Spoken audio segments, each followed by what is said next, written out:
Precisamente un dos puntos a abordar na sesión é a aprobación dunha dedicación exclusiva para o rexedor. Santiago Freire é o único alcalde da comarca que non dispón de dedicación exclusiva, que compatibiliza todo de agora o seu cargo no Concello co seu traballo como inspector da Sanidade Pública. Dado que isto supón unha reestruturación dentro das áreas de goberno,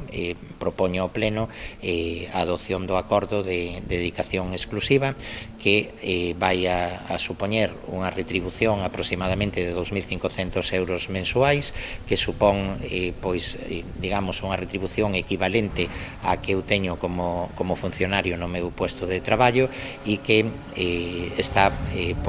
por debaixo, digamos, de determinados puestos de responsabilidade do Concello, como son intervención, secretaría, tesorería e demais. Freire xustifica a súa dedicación exclusiva á marcha de Mariola López Cierto, que lle obrigará a realizar unha reestruturación do equipo de goberno e ter que asumir parte das áreas de goberno desta. Evidentemente é unha situación que parte dende o inicio da legislatura, tamén tendo en conta que formamos un goberno de coalición integrado por dous grupos, o Grupo Popular e o NOIA, e que se estableceron unha serie de acordos. Agora cambian as circunstancias, mudan as circunstancias como consecuencia da marcha de unha concelleira que desempeñaba a súa responsabilidade en réxime de dedicación exclusiva, e iso fai que nos vexamos na obriga de facer unha reestruturación. Entendo que, bueno, esa maior disponibilidade fundamentalmente en horario de mañán, pois tamén debe redundar positivamente na atención aos veciños e na posibilidade de